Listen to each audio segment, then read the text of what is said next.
En la lección segunda de este módulo dedicado a audio digital vamos a analizar cómo son las señales de audio. A lo largo de la lección vamos a referirnos frecuentemente a señales sinusoidales. Recordemos que una señal sinusoidal tiene la forma que puede verse en la figura. S de t es igual a A por seno de 2pi ft más phi, donde A es la amplitud de la señal, F la frecuencia y phi la fase. Esta expresión la podemos poner también en función del periodo, considerando que la frecuencia es la inversa del periodo. En definitiva, los parámetros de una función sinusoidal son la amplitud A, la frecuencia F y la fase phi. Por ejemplo, si nosotros tenemos una señal sinusoidal de amplitud 4 y frecuencia 5 Hz y una fase de 1,57 radianes, su expresión es la que aparece en esta expresión. Hemos representado gráficamente esta expresión en función del tiempo y tenemos la gráfica que estoy mostrando. Como ven, aquí aparece la amplitud, que es 4, el periodo, que es 0,2 segundos, y la fase, que es en el instante t igual a 0, aparece que la señal tiene de valor 4. Eso es debido al desfase introducido. Esta función también la podemos representar de otra manera. En el eje X denotamos frecuencias y en el eje Y amplitudes o fases. En el primer caso, para la frecuencia 5, que es la que estamos utilizando, tenemos una amplitud 4. Y en cuanto a la fase, para la frecuencia 5 tenemos una fase de 1,57 radianes.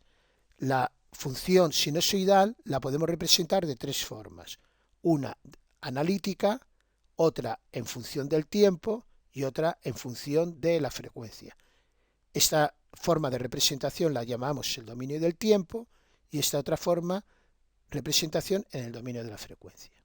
Joseph Fourier, matemático y físico francés, demostró que cualquier señal variable en el tiempo puede considerarse como suma de señales sinusoidales que vamos a llamar armónicos, de distintas frecuencias, fases y amplitudes.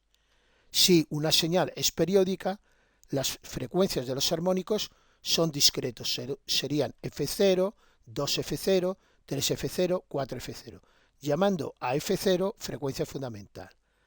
Analíticamente podemos representar esta idea indicando que S de t es igual a un coeficiente a sub 0 más un sumatorio extendido de 1 a infinito de funciones sinusoidales, cada una con una amplitud, una frecuencia en f sub 0 y una fase f sub n.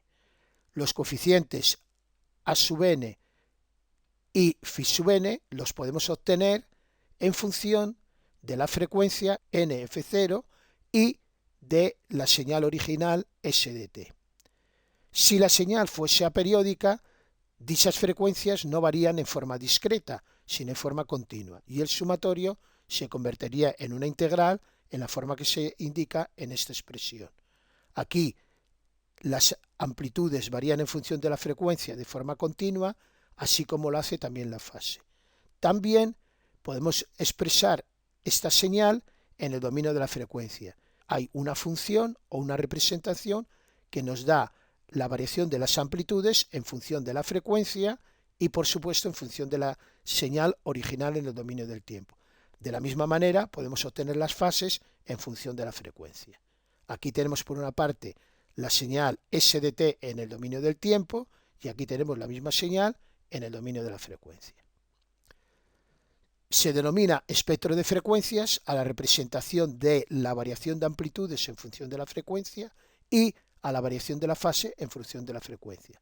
La misma información hay en la señal en función del tiempo, que denominamos dominio del tiempo, que en las representaciones en función de la frecuencia, que denominamos del dominio de la frecuencia. Y es fácil pasar del dominio del tiempo al dominio de la frecuencia o viceversa.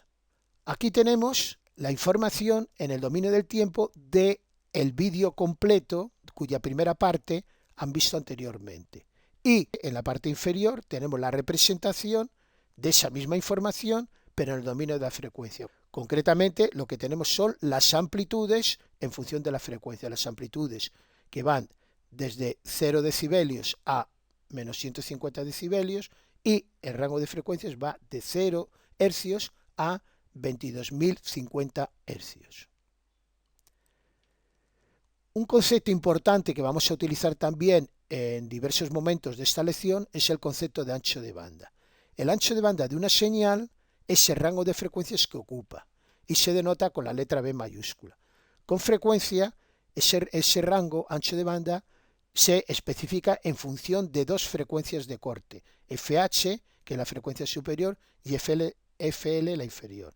Estas frecuencias de corte se suelen definir como las frecuencias en las que cae la amplitud A a un 70,7% de sus valores centrales. Algunos anchos de banda de señales típicas son voz humana y música de 0,1 a 22 kHz, voz a través de teléfono 0,2 Hz a 3,4 kHz, señal de vídeo NTCS de 0 a 4,6 MHz, señal de vídeo de alta definición en Estados Unidos 24,9 MHz. Una señal digital con R símbolos por segundo tiene un ancho de banda igual a R dividido entre 2.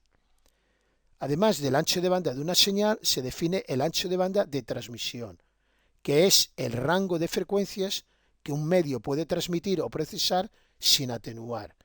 Es una medida de la velocidad que admite el medio, ya que cuanto mayor es el ancho de banda, más rápidamente con el tiempo pueden cambiar las señales que transitan por él. Para evitar distorsiones, siempre el ancho de banda de la transmisión debe ser igual o mayor que el ancho de banda de la señal o conjunto de señales que transitan por él.